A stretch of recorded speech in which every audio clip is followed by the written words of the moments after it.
জলদি ফিরে আইসেন, তাবারক দিবে। তাবারক দেওয়ার সময় হয়ে গেছে, আসেন। আমার সাথে বুঝতে পারবেন না? বুঝতে পারবেন তো? এ ভাই, তাবারক দেওয়ার সময় আসেন জলদি করে।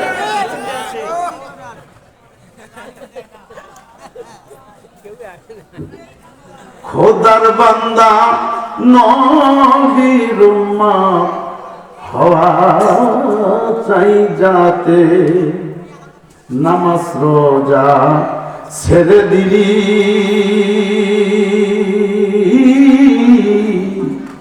শরিয়াতের হুকুম মান্য করলি, কোরআন হাদিসের কোনো যোগাযোগ নাই, কোরআন হাদিসের কোনো যোগাযোগ নাই, কেমনে তুই উম্মত বলে দাবি করবি, কেমন করে তুই জোর গলায় রসুলের উম্মত দাবি করবি? জোরে বলে ঠিক না ভাই? ঠিক। আসতেছে আস্তে আস্তে তাবারকের কথা শুনি।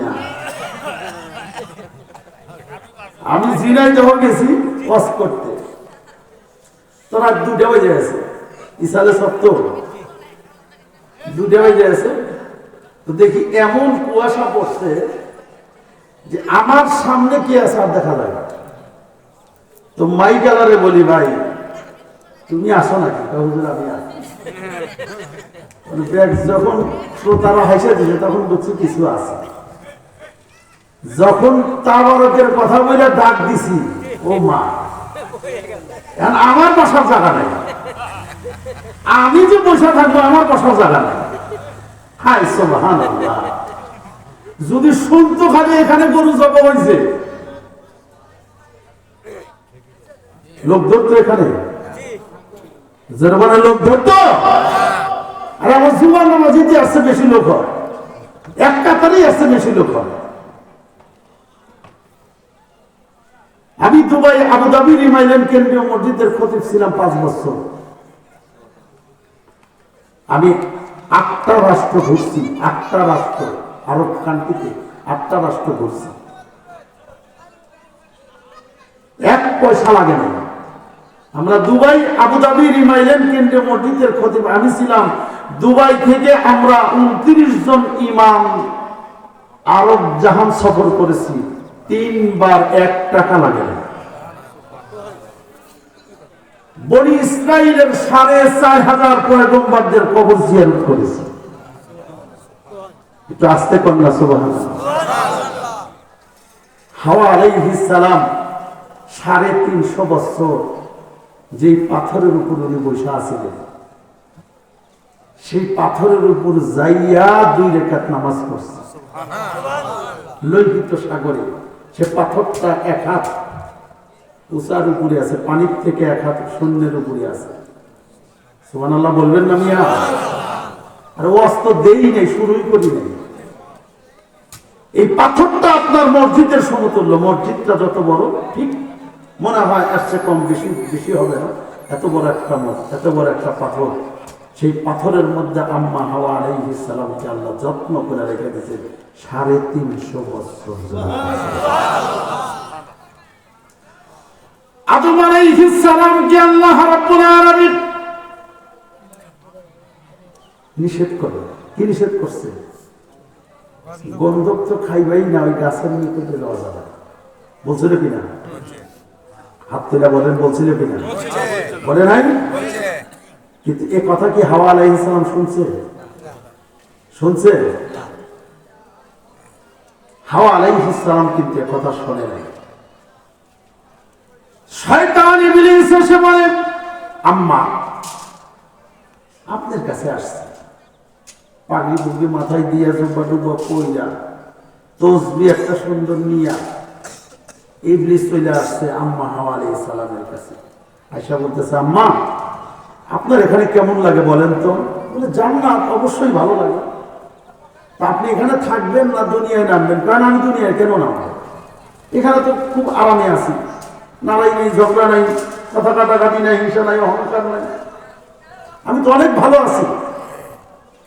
বলে আপনি যদি এখানে থাকতে চান তাহলে এই গাছের ফল খাইতে হবে। খাইলে যদি সারা জীবন থাকা যায় তো দিতে পারে। তো উনি খাইছে, খাওয়ার সঙ্গে সঙ্গে ইবলিসের রূপ চেঞ্জ হয়ে গেছে। এবার আম্মা হাওয়া আলাইহিস সালামের গায়ে পোশাক আপনি আপনি খোসা খোসা পড়ে গেছে, পায়খানার হালত হয়েছে, ফেরেশতা ধাক্কা দিয়ে জমিনে ফেলায় দিয়েছে। হাওয়া আলাইহিস সালামের এই হাল আদম আলাইহিস সালাম দেখে নাই। আদম আলাইহিস সালাম আরেক জায়গায় ছিলেন, সেখানে তার বস্ত্র, তার শরীরের পোশাক পরে পরে খুশা খুশা করে দিতেছে। হাওয়া আদম আলাইহিস সালাম উপরের দিক টানে আর পোশাক নিচের দিক পড়ে, যেরকম সুবহানাল্লাহ। আপনাদেরকে আমি সুন্দর শোনাব, জীবনে শোনেন নাই, জীবনে এমন কথা শোনেন নাই, এটা দেখে আসা, নিজের চোখে দেখে আসা। আদম আলাইহিস সালাম বাড়ির খবর জানে না, আম্মা হাওয়া আলাইহিস সালাম তার বিবির খবর জানে না। এর পোশাক কেন আমার খুলে যায়? অদ্ভুত কথা না? পোশাক কেন খুলবে? আমি উপরের দিক টানি, পোশাক দিকে নিজের দিক যায়, তুলার মতো উড়ে যাইতেছে পোশাক, জান্নাতি পোশাক। আপনি আপনি ছিদ্র ছিদ্র হয়ে, টুকরা টুকরা হয়ে উড়ে যাইতেছে তুলার মতো। আদম আলাইহিস সালাম কান্নাকাটি শুরু করে দিল। আমি দেখি উলঙ্গ হয়ে গেলাম, দৌড় দিয়ে বাড়িতে গেছে, যাওয়ার পরে নাই, আম্মা হাওয়া আলাইহিস সালাম নাই। কি কারণে খাইলাম রে আমি জান্নাতের ফল? বলেন, কি কারণে খাইলাম রে আমি জান্নাতের ফল? সোনার জীবন নষ্ট করিলাম রে, হইলাম জান্নাতেরি কলঙ্ক। সঙ্গের সাথী সাইরা গেছে, মাবুদ মিলবে কোন জায়গায়? সঙ্গের সাথী সাইরা গেছে, আল্লাহ মিলবে কোন জায়গায়? আদম কান্দে, কি কারণে? আমার পোশাক পরে যাইতেছে। আম্মা হাওয়া আলাইহিস সালাম শর্মিতা হলেন। একটা মহিলা যদি উলঙ্গ হয়ে যায় তার কাছে কেমন লাগে? খারাপ লাগে না? আমি কিন্তু হিজরতের ওয়াজ রেখে আসছি, আমি বলবো আপনাদের, খুব করুণ কাহিনী সেখানে লুকানো আছে, কিছু মারিফত সেখানে লুকানো আছে হিজরতে, সেটা অন্য অন্য বক্তারা বলে না, আমি আপনাদেরকে বলবো। শুনবেন তো ইনশাআল্লাহ? শুনবেন তো ইনশাআল্লাহ? এবং আরেকটা গোপন কথা আপনাদেরকে বলবো, যে কথা আপনার জীবনে আপনি শোনেন নাই, আমি বলবো ইনশাআল্লাহ। আমি জানি বলে নাই, কেন বলে নাই? তারা এ খবরই জানে না, এই ইলমের খবরই নাই।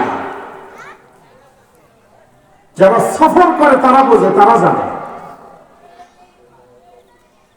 রাসূল সাল্লাল্লাহু আলাইহি ওয়াসাল্লাম 2 বছর বয়স যখন, হযরতে আম্মা হালিমাতুস সাদিয়া যখন আমেনার কাছে ফেরত দেয়, তখন উনি দাদার কান্দে উঠে মেসফালাত থেকে 86 কিলোমিটার দূর, সেই সূরা নহল যেখানে নাজিল হয়েছে, 2টা মৌমাছির পাহাড়, এই মৌমাছির পাহাড়ে শুধু মধু, মৌমাছি আর মৌমাছি। পানি ছাড়লে উপর থেকে নিচে নামে, নিচ থেকে কিন্তু পানি উপর দিকে ওঠে না। কিন্তু সেখানে সেই পাহাড়ে নিচ থেকে সেই মধুগুলো উপরের দিক উঠা নবী আলাইহিস সালাম যেখানে দাঁড়িয়েছিলেন, সেখান দিয়ে মধুর নহর বইতে থাকে। শুনবেন তো? শুনবেন তো ইনশাআল্লাহ? আমি একটা একটা করে বলবো, বেশি সময় আপনাদের কষ্ট দেব না। অল্প সময়ের মধ্যে।